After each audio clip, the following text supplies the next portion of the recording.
Hello, everyone, and welcome to another Into the Terminal. Today, we're going to be talking about moving from the graphical user environment to the terminal environment. So, As Nate, it should be. yeah, well, we were talking about it in planning, and we're like, sometimes that blinking cursor can be really uh, intimidating. Intimidating. There you Yeah, go. and it turns out, like doing all the GUI stuff, you've been using the Linuxes all the time. And so we're going to show you kind of like what you've been doing the whole time, and to hopefully remove some of those barriers. So, Nate, shall we jump into the GUI? Into the that doesn't sound right at all. Into the GUI. Into the GUI. I mean, there are way too many sources here. I think this is the right one. There we go. Yeah, that's the one. All right. So between the two of us today, we're going to be doing a bunch of GUI stuff and a bunch of terminal stuff. You can see right here, I'm in the graphical user environment. As Vincent pointed out, server with GUI. Server with GUI. For Red Hat Enterprise Linux 9, Nate's going to be using a Fedora box. So Yeah. it all kind of works the same, regardless of what your Linux flavor is. So I just opened up the file browser because I think that that's something that people often experience in the graphical user interface, the GUI. And when you open it up, here's showing you the contents of your home directory. But if we look at the terminal,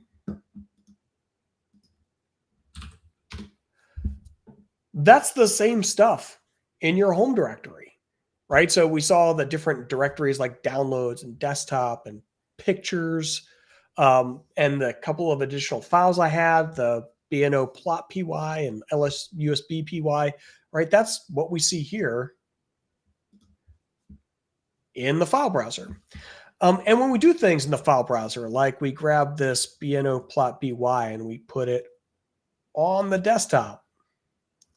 Now when I look in my home directory, BNO plot py isn't there anymore because it's in the desktop. So, and when you do things on the command line, like you move from the desktop back to your home directory, right over here in the file browser, it moved away from the desktop and back into your home directory, right? So one of the coolest things about Linux is like, there's more than one way to do things.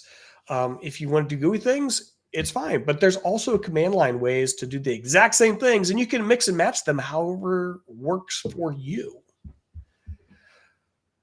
So some other things, right? Like we can maybe right click on this guy right here and look at its properties.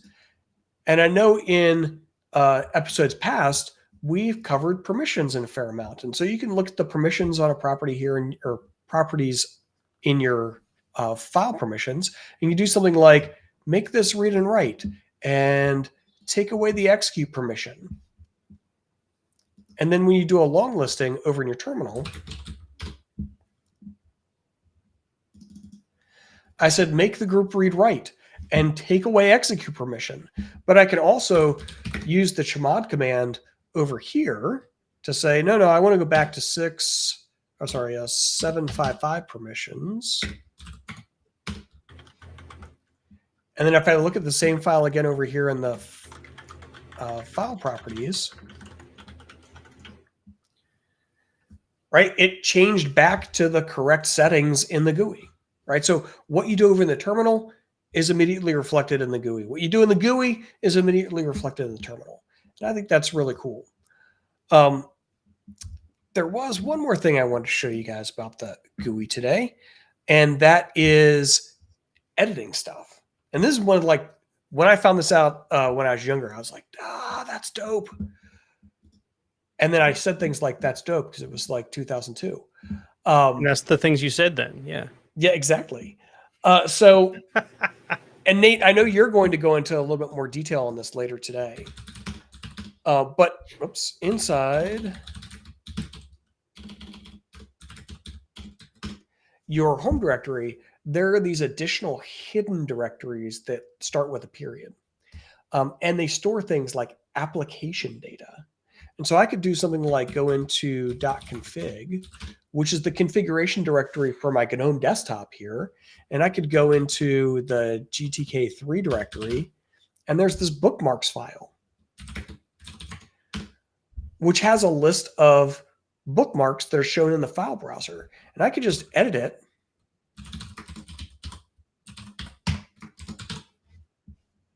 And as soon as I save it, over here in the file browser, I now have this Etsy bookmark. Craziness. Takes me to the Etsy directory, right? So I like edited a file and then like changed the behavior and appearance of the graphical user environment that was aligned with it, right?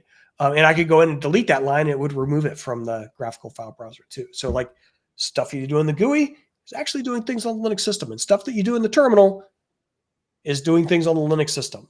And so hopefully this will help break down some of those challenges where it's like, it turns out you've been doing the Linux all along. It's just slightly a different way. Yep. And the cool thing is there was a day when this wasn't true, but a lot of the utilities, the graphical utilities, immediately refresh when you make those changes in the file system, right? Like you just did right there with those bookmarks. The GNOME browser immediately showed the new bookmark. You didn't have to close it and reopen it or reboot or something weird. There's a couple exceptions there, but for the most part, they pick it up pretty much immediately, which is, I think, pretty cool.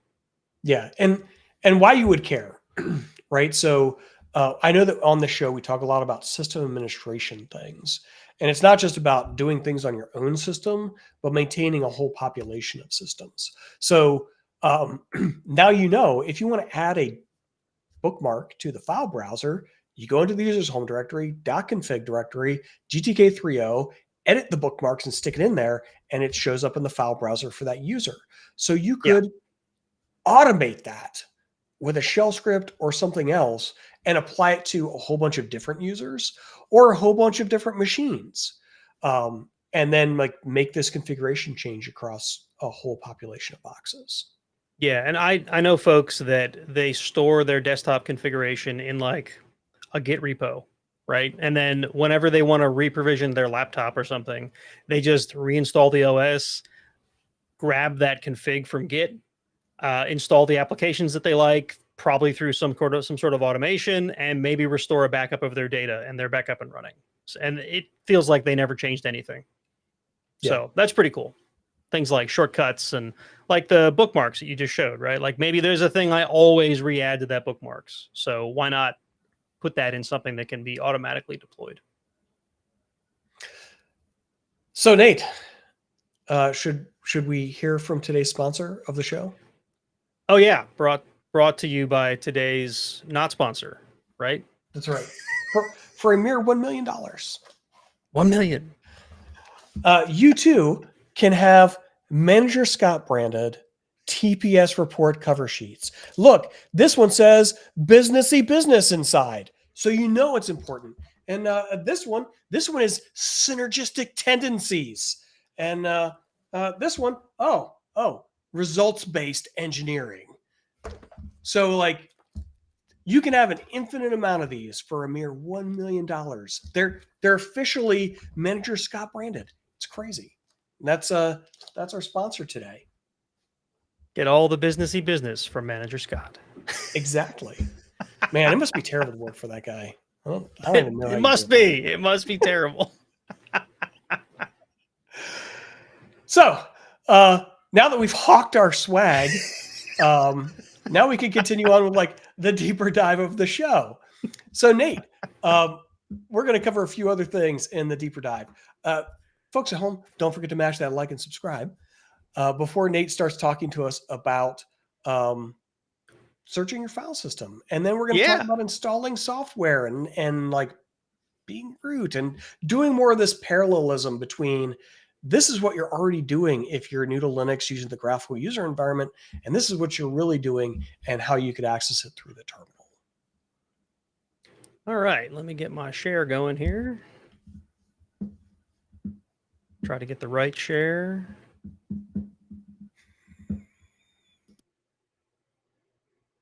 Ah, there we go. Sorry. Here we go. Restream was not letting me scroll the list for some strange reason. All right, so here we go. We've got a Fedora desktop, and let me just get us back to where I wanted to start from, because we were there checking font sizes and whatnot. All right, so again, here we are back at the GUI, right? We're looking at our file browser, and there's a really handy feature of, I mean, honestly, most GUI file browsers, and this isn't just a Linux file browser, that you can find this on any major operating system. You can generally search for things right here, right in the file browser. Now, this wasn't always true. Remember, back in the old days, there was a whole separate application you had to go to for search, right? So it's really nice that it's all in one place now. So I know that I have a file somewhere in my home directory called text file, but I don't remember its extension. I don't even remember where it was at. So it's really easy with this. We just type in text file, and there it is. There's our awesome text file that has sample text inside of it, because I really like my sample text, right? So that's really easy in the GUI. Within a text-based command line interface, that's not quite as easy, because you look here, we go back to my home directory and I do an ls, and where might I have put that file? Right now, you could make some conjecture, some guesses where I might have put a text document, but that's not the point of this demonstration. Of course, we've talked in the past about find, right? There's this awesome utility called find. And if I know the name of the file, I can just do dot, search in the directory that I'm in, -name, and then text file.txt. And there we go. It's inside my documents folder. But when I searched from the GUI, I didn't have to know the case, and I didn't have to know the extension. Or maybe I don't remember the full name of the file, for that matter, right? So there's a couple ways to get around that. We can do find dot. I can use substitution for the letters that are that might have been capitalized. In this case, it's pretty obvious which ones I might have capitalized, because I capitalized the first letter of the word text and the first letter of the word file. I can use question marks, which basically say, I don't care what the character is, as long as there's a character there, right? And then go ext, question mark, ile. And then I can do wildcards. But you have to escape this wild card. I see Scott looking like he wants to say something. Yeah. So a couple things, Nate. Oh, why don't you use -iname? Hold on, we're getting there. I forgot to do -name here as well. We're getting there, Scott. We're getting there. All right. All right. The other thing is, if you forget the dot, guess what it searches? Oh, does it by default search the directory that you're in? That's handy. It's a good habit to be in, though, to tell it where to search. Okay, so there we go. It found it, right? If I were to have done this with -name using text file /* without the case, it won't find it, because, again, case sensitive. But as Scott had already alluded to, we can also search with -iname, which is a case insensitive search. And then if we just do text, I didn't have to delete that, did I? And then, again, we'll do that * at the end, because we don't know the extension. And there we go. We found it without knowing the case of the file name. Honestly, Nate, I think you could be even shorter and less typing. Oh, yeah? Yeah, I think you could do a find iname text * and try without the escape.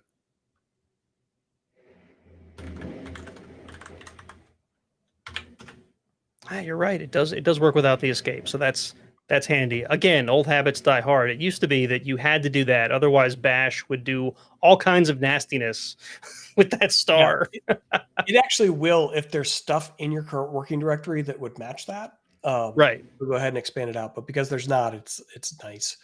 You could also put it in quotes. That would be the same as your / potentially. Yes. But yes. Yeah, like why type out text file and then a * when you just text *? That's true. That's true. Because that's not the demo that I wrote down, Scott.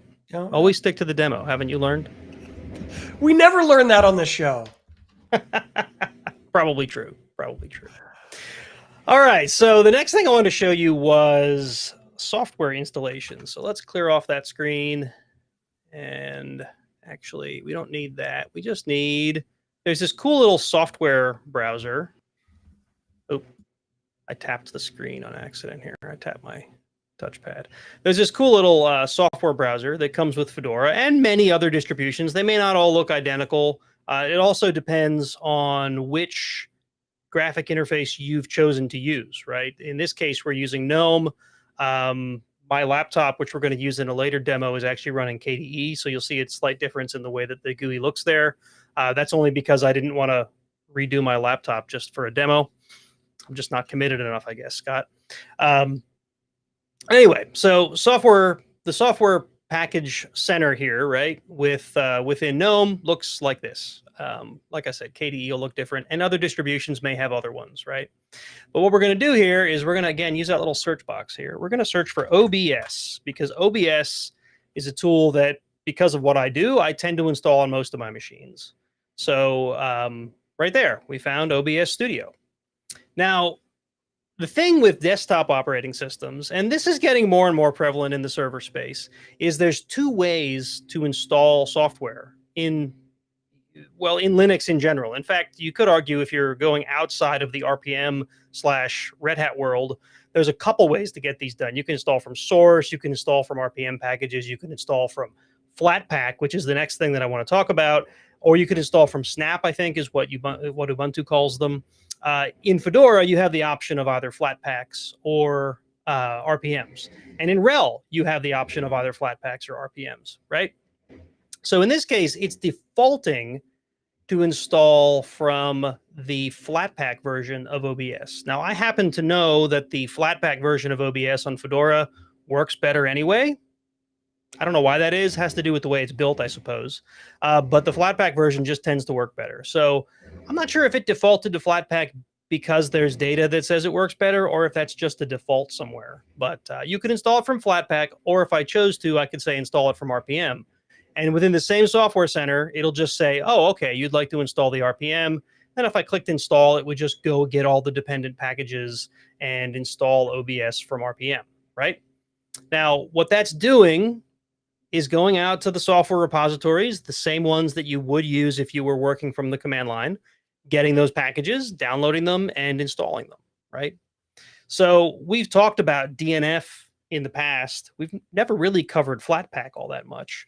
So I thought I would show you kind of both within this episode. So first we'll look for Flatpak. If I do a Flatpak search for OBS, it's going to come back with any package that includes the three letters OBS. And you can see here, there's a game perhaps called Obsidian. I don't know what this is. Obsidian. Oh, they're themes. Okay.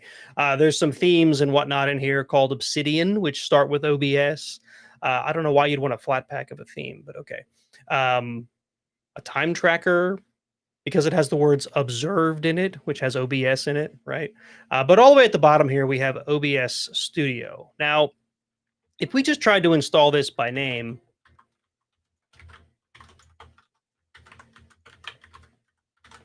it's actually going to tell us, I can't find that thing. And that's because there's this application ID in this column over here, right? That's what you need to use to install the software. Now, you'll notice that here it's cut off, right? So you'd either have to make your terminal larger, or perhaps there's a way to extend that without having to copy paste, right? So you can see the full name there. But for the sake of this demo, we have the command, we have the identifier that we need. So we do a Flatpak install on com.obsproject.studio. It'll ask me, there's all these dependencies and whatnot that it's going to want to also install, but it says, hey, I found it. Is this the package you want to install? And I can just tell it yes. And it'll say, okay, there's these dependencies, or where do I want to get it from? That sort of thing. It's going to make some changes to the system, and it's asking me to be sure. I can just hit yes. I'm actually going to hit no, just because I don't want to sit here and wait for it to install. But that's how you would install things from Flatpak. Now, you might ask, what's the difference, right? A Flatpak is sort of like a application container, but for desktop applications, right? And there's other things you can use Flatpak for. You can run services within Flatpaks and whatnot. Personally, I don't generally do it that way. If I'm going to containerize a service, I use a container. But at any rate, so that's how you would have installed OBS using Flatpak. For DNF, we can do the same thing. DNF search OBS. This gets a whole bunch more possible matches, right? If you wanted to search through all this, you can see here I'm finding things that look like they're probably OBS. In fact, right there is OBS Studio. But it becomes easier if you search by a more distinct name. So if I did a DNF search OBS dash studio, right?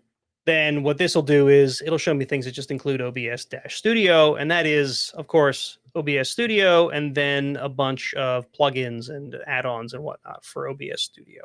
So then, of course, I could just do a DNF install on OBS dash studio. But I would have to do this with root permissions, right? Because DNF installs things into the system, where Flatpak installs into your home directory. So, right. So if I did a Flatpak install of OBS, it actually goes inside of a Flatpak, I guess, repository or whatever you'd want to call it.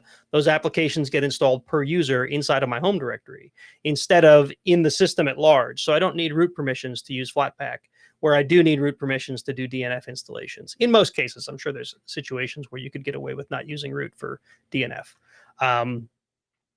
So yeah, that actually leads us pretty well into Scott. You have a demo about becoming root as well, right? I catch you off guard. I sure do, Nate.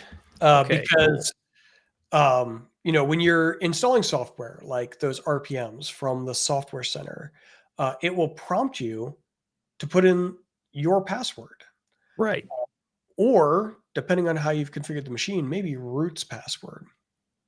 And that's Indeed. because only the administrator of the machine can do things like install software or add users or start services, a whole bunch of things. And so through the graphical utilities, it usually just pops up a little box that says, please provide so-and-so's password. And then it does the thing in the back end with that additional granted authority. Right. From the terminal, you would want to denote that you have that authority in advance. So for example, if we were doing a DNF install OBS Studio that Nate was just showing us, we might do a sudo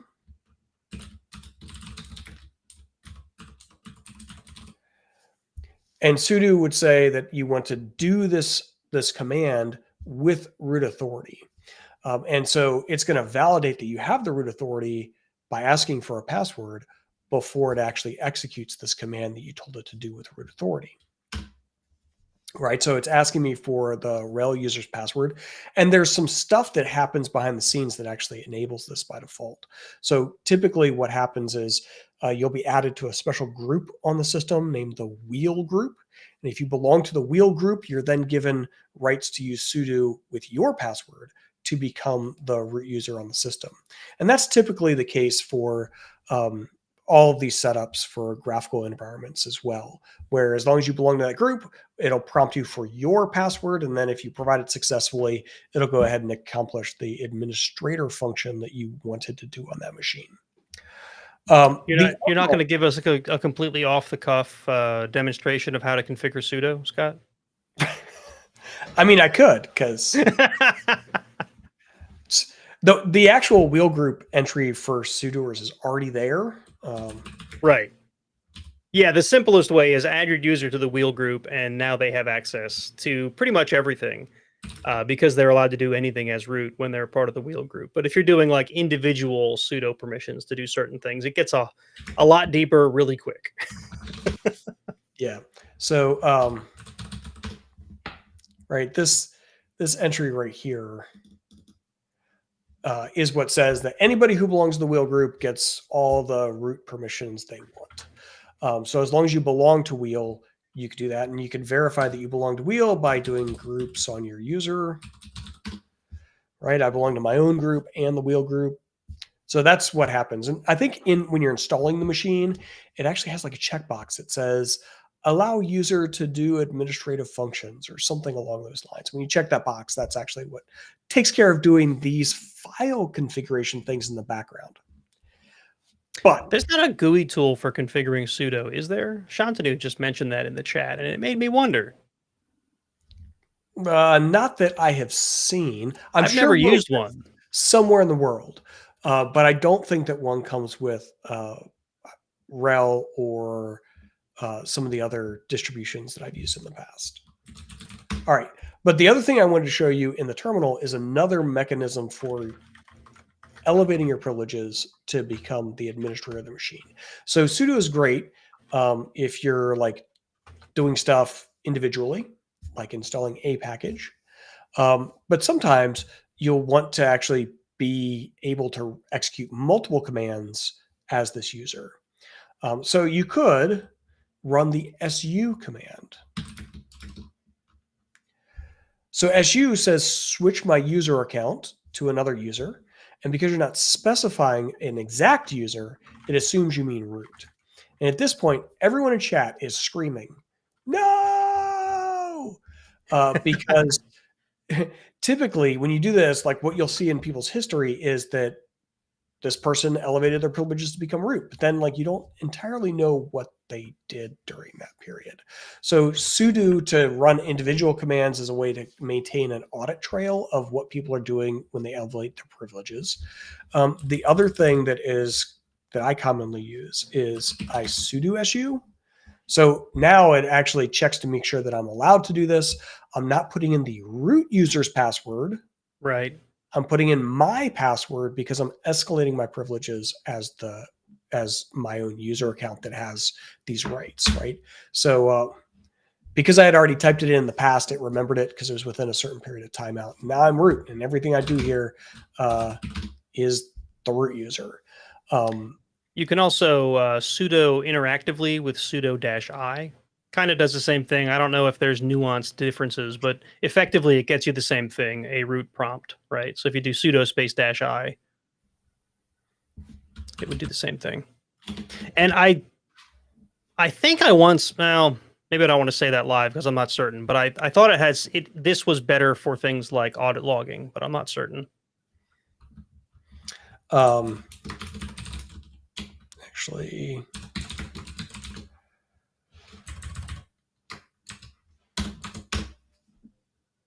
yeah, it's actually pretty cool. I was checking the path because sometimes when you become root, there's a couple different ways that you can do it, and sometimes you become root just in abilities, but you keep your regular user environment settings, and that creates problems because things like you can't find root commands that you're looking for because they're not in the regular user's directory path to find. Yeah, if you just do su without the dash, that's how you get into a root shell without root's profile, right? Yeah, and that's what I want to check here. Echo $path.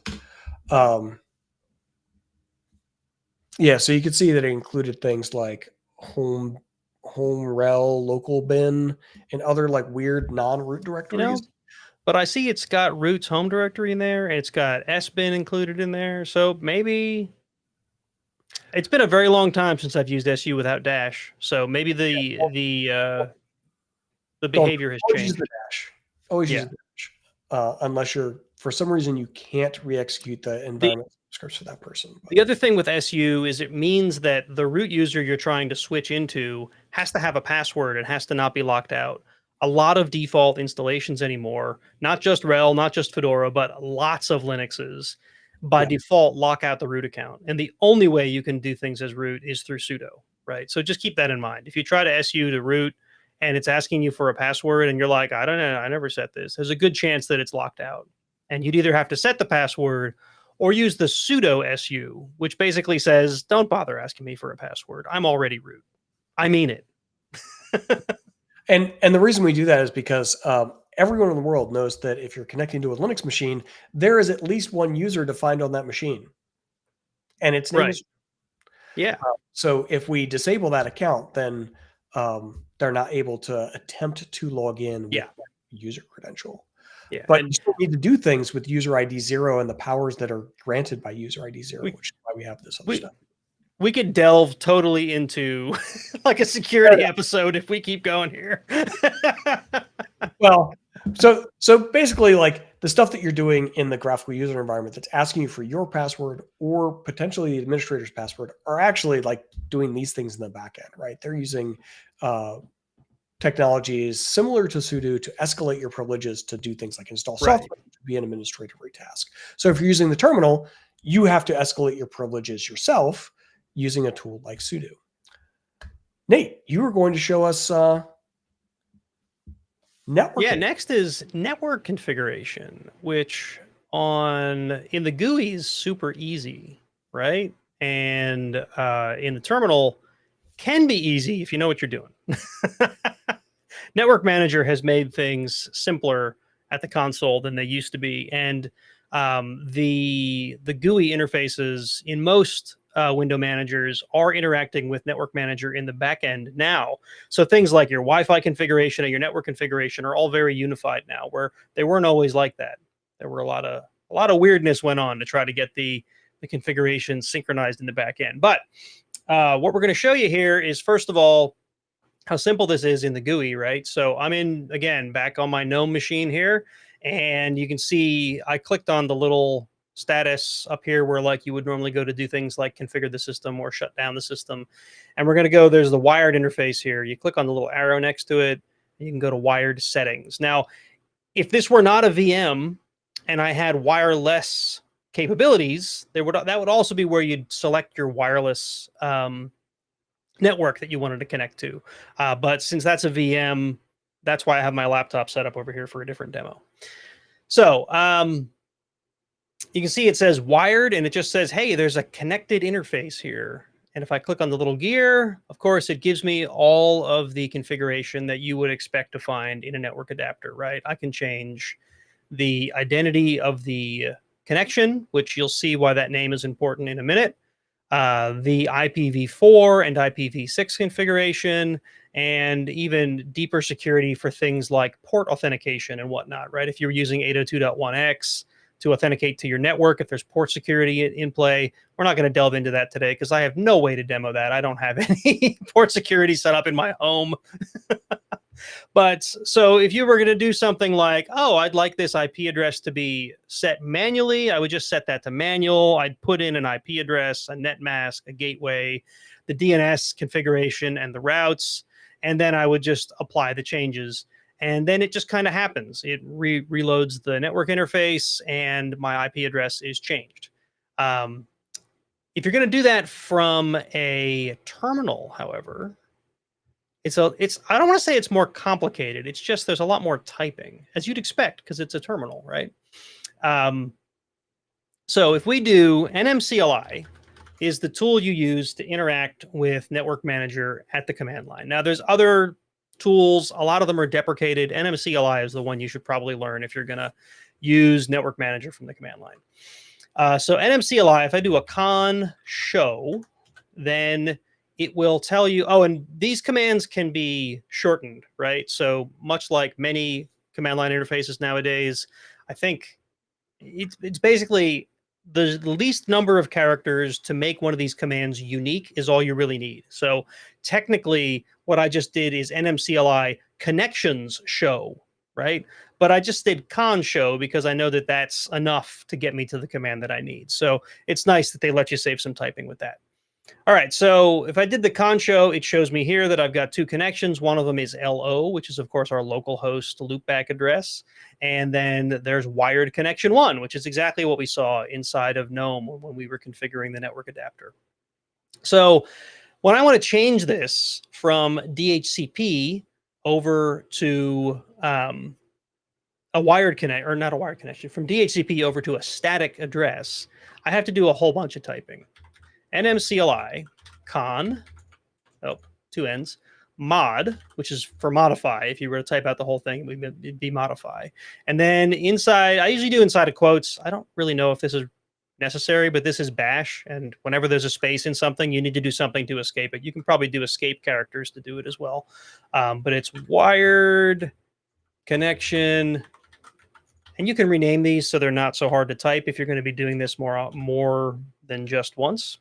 Okay, wired connection 1. Sorry, go ahead. Why don't you use the tab key?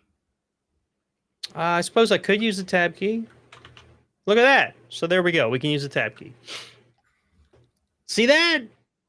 That's why Scott's here, to give me the shortcuts that I'm not thinking of during my demo and to throw me off. Okay, so IPv4 dot, what is it? Mode method.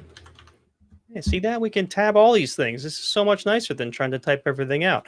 All right, and then you have to, so these are like key value pairs. In fact, if I did a con show, this will make a little more sense. Hold on. Because you might wonder, where do I get these names from? If you do a con show on the wired connection, there's all these attributes that are in here. You can change most, if not all of these, with the NMCLI con mod, right? You can change like MTUs and all kinds of stuff, right? But down here, you see there's a whole group for IPv4, IPv4 method, DNS, DNS search, yada, yada, yada, all kinds of stuff. So what we're going to do is we're going to go back to this and change this back to mod. And then it was IPv4.method, and then we're going to change method to, I think it's manual. I wrote static in the notes, but they both work. Manual or static will work here, right? Then we need IPv4 dot, because if you're going to set the mode to manual, then you also need to do things like specify what are the core things we need: an IP address, a net mask, a gateway, and a DNS server. Because if you don't have those things, your network connection is almost useless, right? You could miss one or two of those things and have something, a partially connected machine. But without all of those, you won't be able to do DNS resolution. You won't be able to get outside of your local network, right? So IPv4 dot address, right? And then you can specify an array of addresses. That's why it says addresses instead of address, if you can see where that wrapped on my screen there. But we're only going to add one address in here, and we're going to do 192.168.64.200 because I happen to know that that's not an address that's in use in my virtual network space here, but it's in the right network. And then I'm just defining the net mask with a /24 instead of having to do a separate one to say what's my net mask, right? It'll take that and it'll apply that automatically. And then we need a DNS server, right? DNS, and again, this will accept an array. You can do a comma separated list, but I'm just going to add one in here, 192.168.64.1, because again, I know that's what my DNS server should be. You can't make this up. You have to actually know where the DNS server is. And then in this case, the gateway is also that address because they're both being hosted on my machine because it's a virtual machine right here. So then we do IPv4 dot gateway, right? And that's 192.168.64.1. All right. Now what this should do is it will set those settings, but it does not apply them right away. If I do another IP space A tells me, show me the address of my network adapters, you can see it still says 192.168.64.4. That's the DHCP assigned address that I had gotten, right? What I have to do is take the interface down and back up again. I don't know if there's another command that just bounces the interface, but I usually just do it down and then up. So it's IP, no, not IP, sorry. NMCLI, con, down, and then the same. See, look at all the typing I just saved. Thank you, Scott. Wired connection 1. That takes my network down, and then I can bring it right back up again just by changing down to up. Right? And then if I did IPA once again, now I have the new address that I told it to use. If I were Nate, to what's that look like over in the graphical tool? What's it look like in the graphical tool? Is it static now too? Should be. Why wouldn't it be?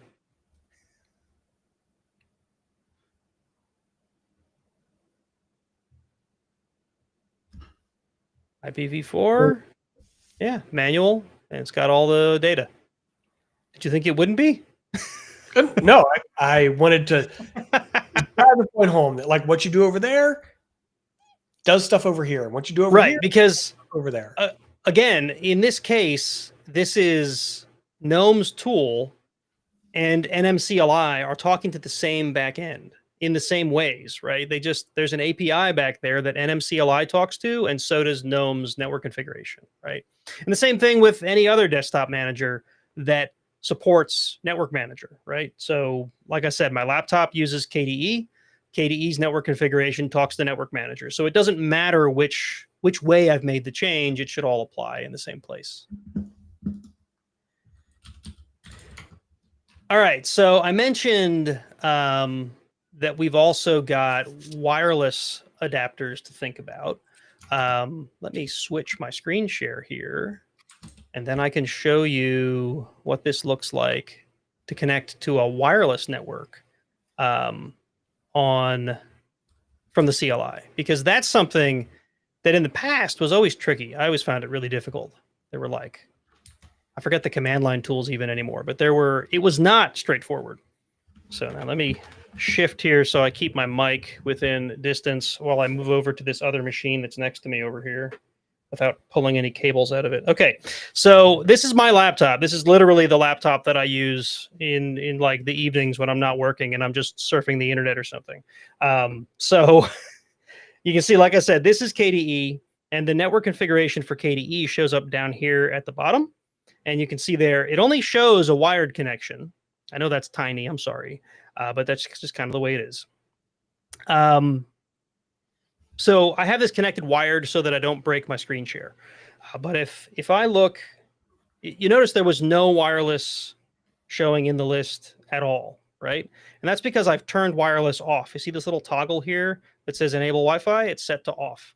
And I have it off on purpose because I wanted to show you how to turn it on from the command line. Because if you're really doing this from the command line, you're going to want to know how to get from a state where it's completely off to up and running. So if I do NMCLI and I do radio Wi-Fi, right?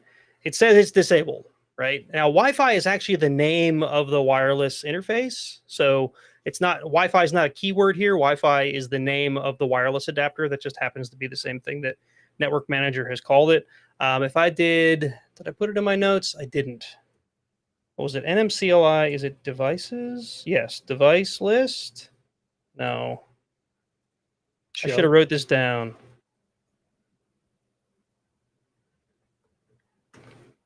There's a subcommand that will show all of the devices. Show?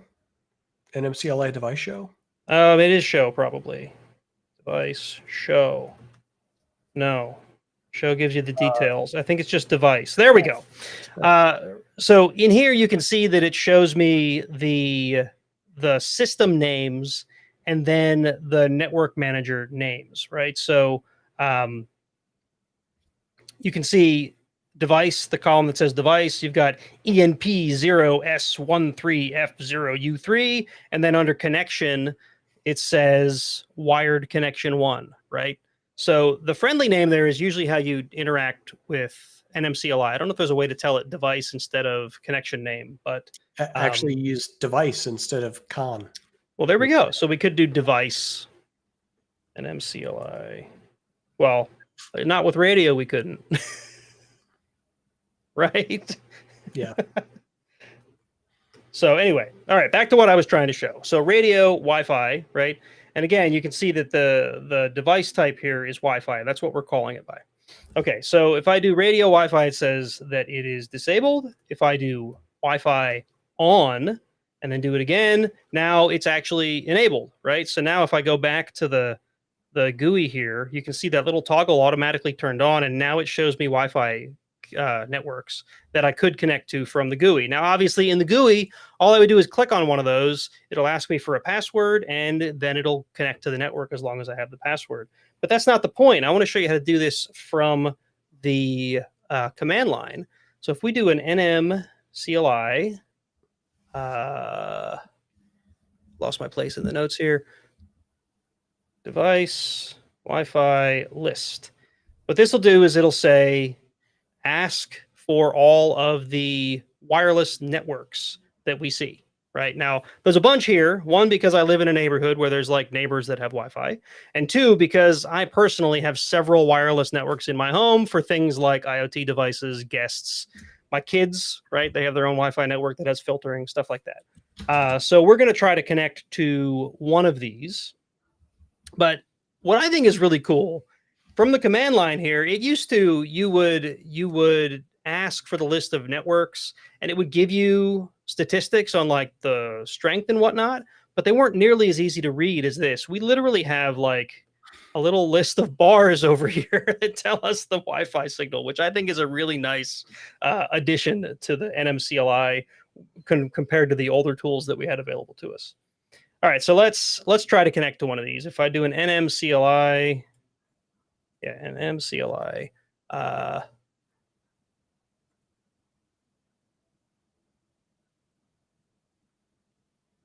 device, Wi-Fi, connect, and then the name of one of these networks. I'm going to use the one that's easiest to type.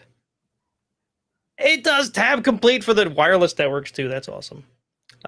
I've life-changing information you've given me, Scott.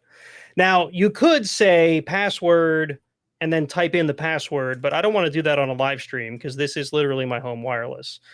It'll pop up and ask me for the password if I did not provide one. So I'm going to type in the password, try to get it from memory here. Oh, I know what it is. It's star, star, star, star, star, star, star. It is that. How did you guess? How did you guess? Okay, so now as long as I type that right, there we go, successfully activated. And now if I look down here, hopefully it didn't like break my share or something when I brought up another network interface.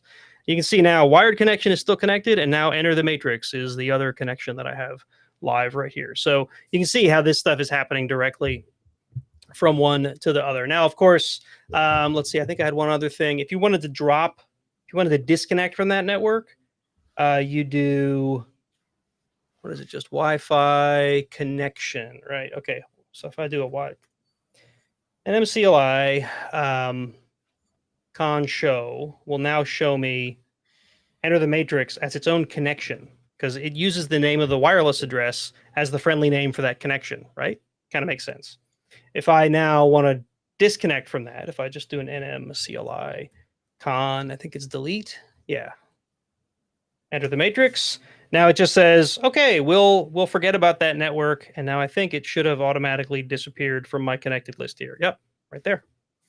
So there you go. You can completely manage your wireless networks or wireless connections right there from the command line, which I think is pretty slick.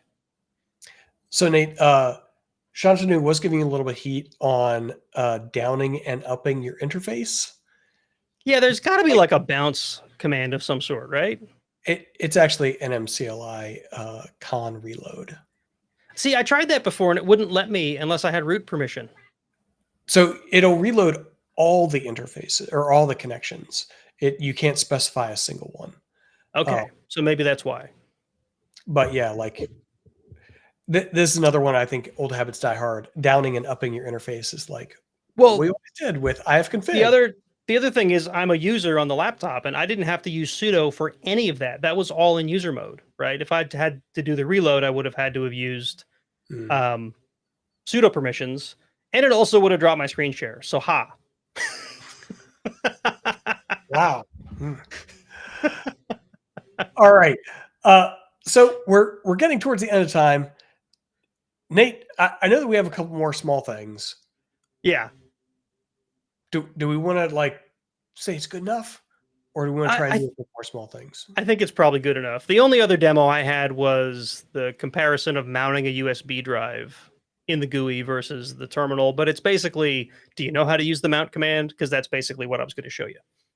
Yeah, and so I think the takeaway from today is even using the graphical interface, right? You're new to Linux, and that's what you started with. That's awesome. And when you're ready to move to the terminal, you already know the things, right? You know that you need to specify the Wi-Fi ESS ID. You know that you need to put in the password for it. or you know that you need to change permissions on a file to give extra access to it. You just haven't done it through the terminal, but the terminal works the same way or uses the same like settings that the graphical interfaces do. So a lot of the stuff that you already know about Linux can be directly applied in the terminal. What's the more challenging thing is learning those commands, right? Or knowing, for example, that NMCLI has a bunch of additional subcommands and that you can use things like tab to help you fill that out if you don't have it memorized. So the next thing would be building your lexicon, right? Your catalog of commands. And we have a ton of episodes. In fact, 158 other episodes on different commands and how to do stuff. We have an episode that has 100 different commands. Episode 100. If you want to learn all you ever wanted to know about commands, watch episode 100. But bring some lunch because it's a long one. Yeah. And so that's like the next thing, right? You're already moved in the terminal. It's starting to shift that graphical work that you're doing to terminally things, which means you need to learn some of the commands. And start slow. You don't have to like jump in and go, I'm only going to do command line stuff for the rest of my life. Like you can ease into it with some things like user management or permission changes or moving files around in the file browser and or from the command line with things like move and copy commands. Right. So, something else we didn't touch on that much today. Yeah. So, all right. Next week, we'll be doing another end of the terminal. I don't think we've determined what it is yet. We're bad at that, apparently. We had some ideas we were kicking around, but we didn't. Yeah, we already have a sponsor. We already have a sponsor for next week. So at least we got that going. That's important. The sponsorship is covered. It's the most important. So thank you all for tuning in. Don't forget to mash that like and subscribe. And next week we'll do more terminally things. I guarantee. Yeah, maybe even with some GUI. We're not sure yet. Servers with GUI? No, you can't make me, Scott. You can't make me. All right, everyone. Until next week, have a great afternoon or time appropriate greeting. Have a great one, folks.